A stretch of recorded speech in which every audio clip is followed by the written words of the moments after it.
Okay, so I think I have my solution. The Guibo actually looks pretty good and even right now. What I did was I cut off the ears. I did put in my little spacer blocks temporarily, and I dropped the CSB just a hair. So I don't think that's gonna be enough to get a vibration from the drive shaft center U-joint, and everything is in perfect alignment up here at the flex disc. So I think I'd rather have the flex discs correctly aligned and put a little bit more punishment on the U-joint and just, I don't know, I think that's gonna end up being better. There's always a little bit of lash in the transmission and the differential. And I'm guessing that will be completely taken up by the very minimal, and we're talking less than a degree, quite a bit less than a degree over there. I did slightly more finish weld the mount. Don't judge me, or do, I don't really care. And then I ended up flattening this out with my mini ductor, my little induction heater. So that's actually quite a bit flatter than it used to be, and I had to shorten it another 3/16 of an inch, something like that. Anyway, this is cooling off right now. I'm gonna throw it back in the car, but hopefully we're good, because I have the transmission fully up and this doesn't bind at all. And that gives us enough clearance in the tunnel where I can actually lift up the linkage inside the car. And yeah, I mean, I still have to finalize that linkage, but still, we're further along than we were. I tightened down this 11 and this 17. Still have to connect. Well, I'm gonna verify first that this is the reverse light switch just by using a multimeter. Still have to fill the trans with fluid. Yeah, these two purple wires are my reverse lights, so I definitely need to get those going. Gonna tighten down all these guys. Like I said, I still have to finalize the shifter inside the car. Gonna get a couple washers on the top side. I'll probably just end up using these on the top side. Tighten up the Guibo bolts in the rear, and then bleed the clutch. Once that's done, I should be able to verify that the clutch pedal works, that we get movement forward and aft out of the rear axle, and at that point I can put the exhaust back on it and drop it down. So we're definitely getting closer. All the really hard stuff I think is done. I may look into getting some shims for the starter. I do think that it's just too close since I'm unable to run. No, that doesn't make any sense. The shim was on the front side of this. I'm not sure what's going on there exactly, but maybe there was on the back side. Either way, I think the Bendix is bottoming out on the inside of the ring gear. So neither here nor there. Bleeder's under here. I should probably pull this off. Yeah, there's my bleeder. So we'll get at that and everything, but look at that nice window. Man, it's like my 21 million view video. We could have just filmed it through there. Anyway, neither here nor there. We're getting closer. Okay, so I do have the shifter pulled just a little bit further back now, more toward the driver, so it's an easy hands width. It's pretty good, honestly. I thought it was gonna end up being further away and more awkward, but how I have this stacked up right now, I do have the circlip back on the shifter housing. Bear with me just a sec. There's a process to this. Anyway, I have two 3/16 plates stacked up under the rear of the shifter, and that's about right. And I have, it's best with about 3 to maybe 4 under the front. So I did get some additional steel, and I think my plan is to make a box out of the car that will lift up this piece to that amount, so I can then either rivet it or riv nut it into the chassis of the car. And then also I will have to probably lift up this flap pretty significantly because the linkage does actually interface with it a little bit, and I may still want to lift up the shifter a little bit too. I haven't been under the car since this has been more or less mounted. The transmission is mounted, it's all the way up. There's a drive shaft in the car, so the fact that I can roll through is pretty good, but I do feel a little bit of resistance when I go from 5th to 6th. And obviously this isn't fastened down, so I'm not sure how much of that's coming from there, but the fact that I can go into 6th, no problem. But if I do 4, 5, 6, there's so much resistance. That could just be internal resistance on the trans, I don't know. But anyway, that's approximately where the shifter is going to end up. Now I've kind of a plan of action and measurements. So I know the rear is going to be about a 1/2 inch up, and the front's going to be about 3/4 of an inch up. So, oof, all right. This has been a process. Oh, nice. Okay. We actually are not touching, but it does look like we have room to go up at least a little bit. So I am inclined to stack that a little bit more because the linkage will reside in that little chassis cut there. Yeah, okay. All right, not too bad. I have not tightened any of these down yet, but again, the drive shaft is in its pretty much final position here. So this is pretty much what you're gonna end up seeing when it's all done, minus some wires and things like that. Yay.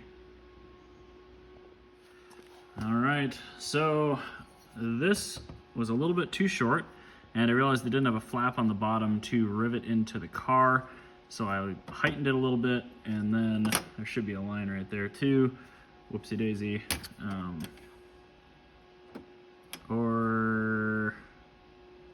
Yeah, whatever. Yeah, there should be a line there. I'm gonna cut this one out. It's a little bit taller. We'll try that, see how that works, and if that works, then I'll just cut a second one. And I don't know, we'll see. Well, I think that actually will work. So I'm probably gonna make a second one of those. And everything looks okay there. I will have to lift up and cut some of that flap. Reverse is the biggest issue I have right now. That's where it hits the chassis. And then 6th gear is where I'm closest to hitting the drive shaft. But either way, this piece is about the right size and shape. So once I get that done, I can drill some pilot holes through everything. I'm gonna riv nut it to the car and then rivet it probably from this shift carrier into this little sheet steel piece. All right, so I have the riv nut holes pre-drilled and I have the rivet holes pre-drilled. I'm going to have to make everything a bit larger, but I'm going to start with the rivets on the top. So I've got this 1/8 inch drill bit.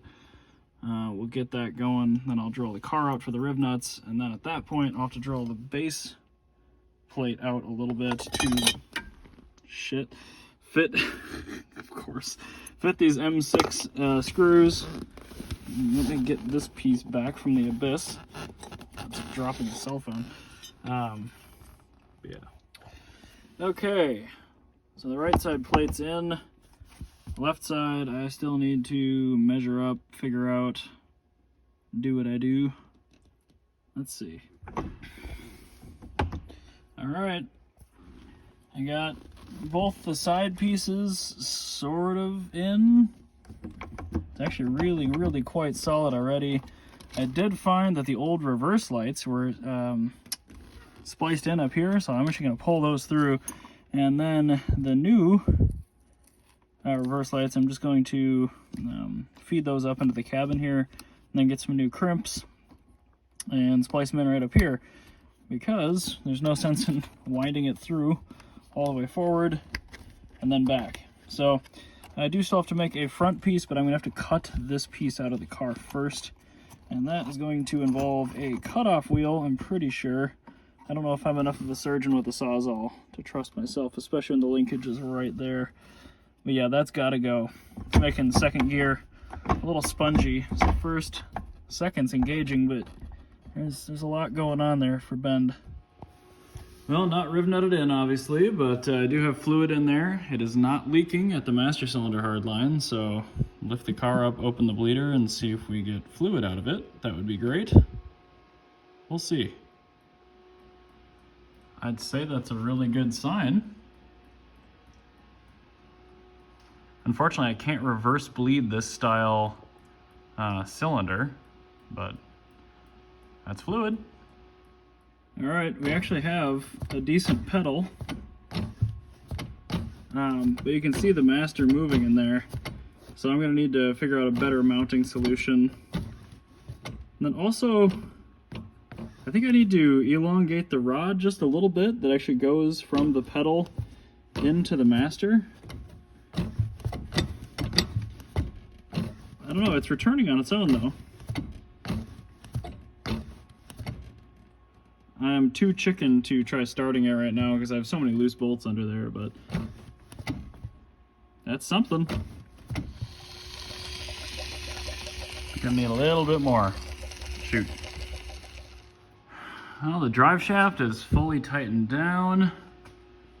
I did put the washers just on top. So there's a teeny tiny bit of space up, and that gives us a perfect angle on the back of the trans and just a hair of a weeble wobble in the drive shaft, but I think we'll be okay there. Not a drip from the hard line. The reverse lights are not long enough to reach into the cabin, so I'll have to rethink that a little bit. But, yeah, everything is looking great. Those are all tightened down. There's fluid in the trans. This thing is damn near a car. So I think I do still have to cut this off. I forgot about that. I'm gonna put the battery on it really quick and just see how the clutch may or may not function as it is. I'm a little worried, but we gotta do it at some point.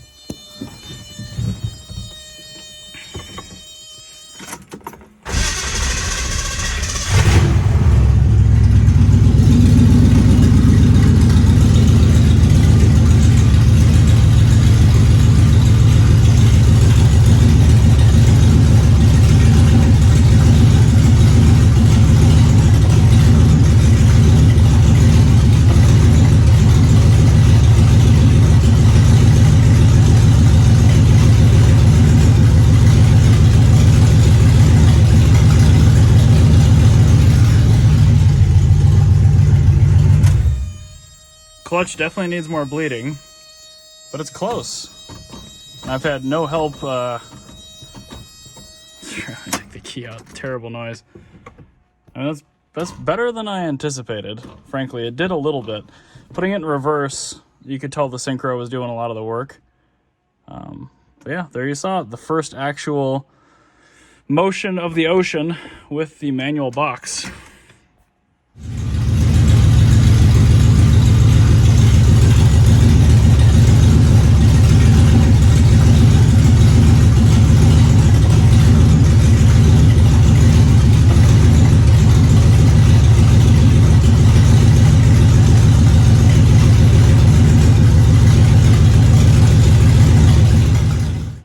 So in the interest of trying to get it done without calling somebody else down here, I did hook up a bottle bleeder. So let's see if the pedal feels any better after that. All right, I gotta say, with the power bleeder, this actually feels really pretty good. So I'm gonna try to fire it back up and let's see how the wheel responds. All right.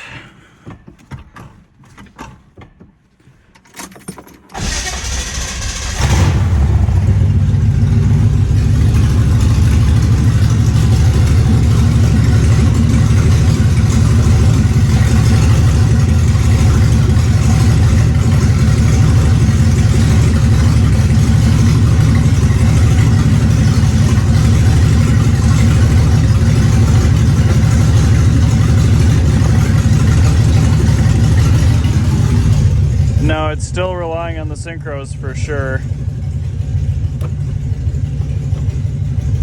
Huh. We're close.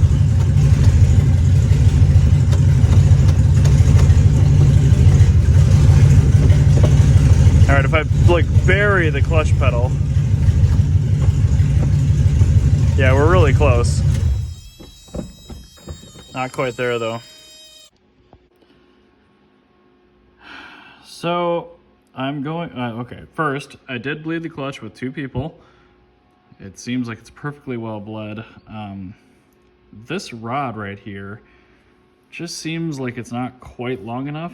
So I'm gonna grind it off real quick and then just add a blob right on the end of it and try again.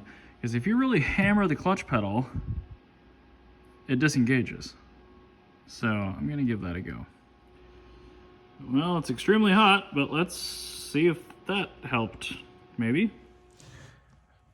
You see what I see. Here we go. Basically no dead play now, which is good. It still feels like there's a little bit left to be desired on the bleed, but let's try it. I think we've done it.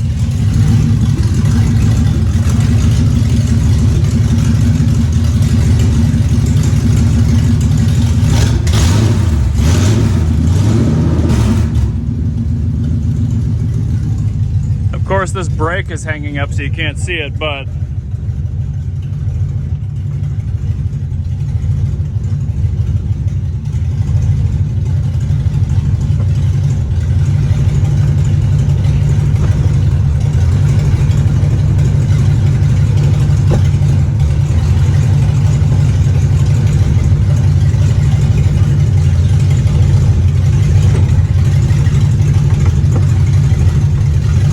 we're good. Nice. So adding like 1/8 of an inch to the pedal fulcrum really did it. Oh, I hope it's not premature, but the exhaust is going back on once I find some high temp RTV for that flange. Well, there's the pile of tools that I have to put away. And the exhaust is on. So let me zip tie that up just a little bit real quick. Pull off the cooler lines, and let's see if it moves under its own power. Okay, before I do anything too crazy, I want to see if it'll move back and forth. Battery's still connected.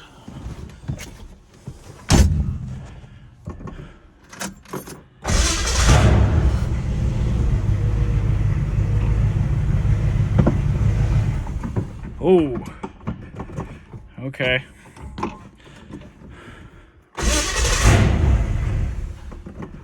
Oh.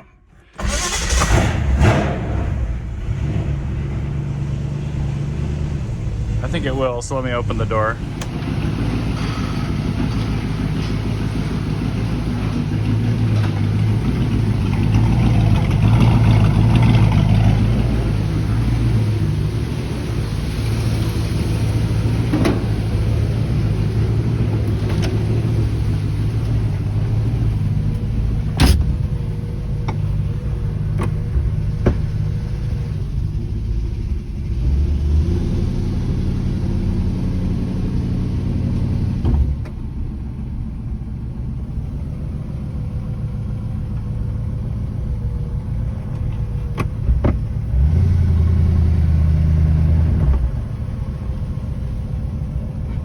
Brakes are still sticking a little bit, but we are driving a 6-speed manual Blubzki right now.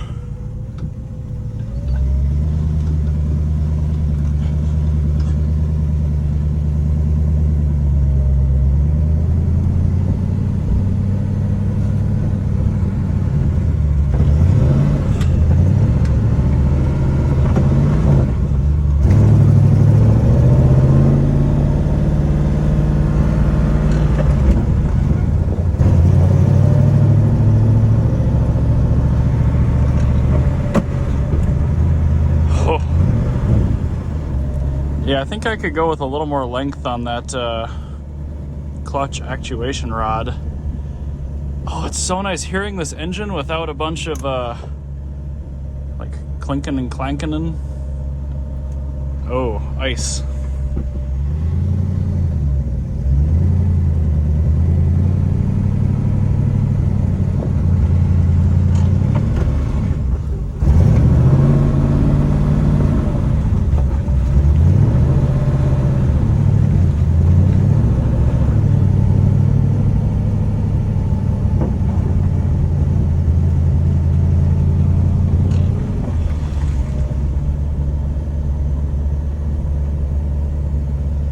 Ice is very sketchy. This thing is on summer tires.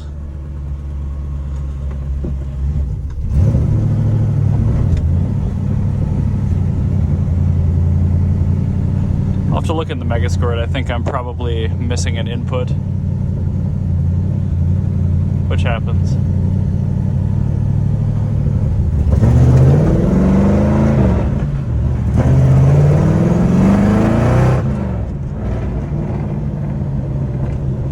I know the hood's not latched. I know. Dude, it first impressions drives pretty nice.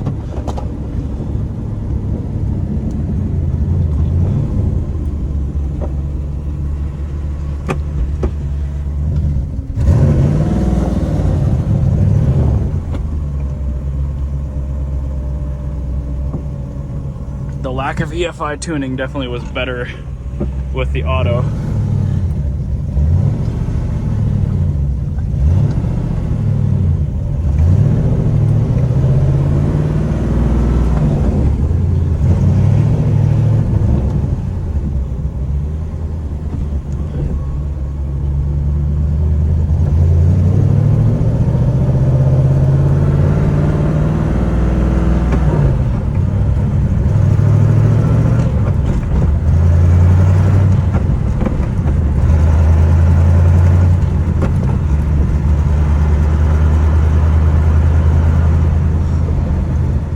Sorry for the gap in video, I had to turn around.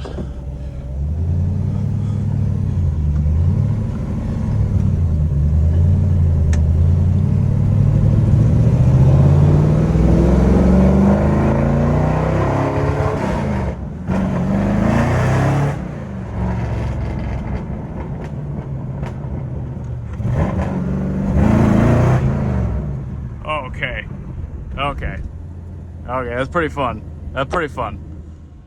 It's such a dumb car, but I really do like it. V8, rear-wheel drive, 6-speed manual, 350-ish probably horsepower. V8, rear-wheel drive, 350-ish horsepower. It's basically a Ferrari. Definitely still things to do. I have to riv nut and mount the clutch fluid reservoir. I have to hook up the reverse lights. I have to fasten the left side engine mount, which is still very much not attached to the car correctly. I have to remove the old transmission oil cooler.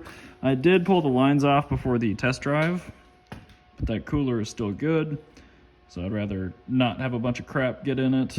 Beyond that, I mean, there's a bunch of other stuff that this car could use, but that's all things that existed before the manual swap. Oh, right. The shift linkage still needs some work. It's a little bit too far back, so I'm probably going to heat it up with the mini ductor and bend it forward just a little bit. I do have to make a front plate just for a little bit better side-to-side rigidity, and I still have to cut that little ear tab thing off. But it's been bent up so much by going into second gear here that it's currently not causing a problem, and it didn't rub in any gear when I rode through them just on the quick test drive. So we are getting very close indeed. I am excited. Also, I have so many other things to work on. I really need to get this thing out of the way.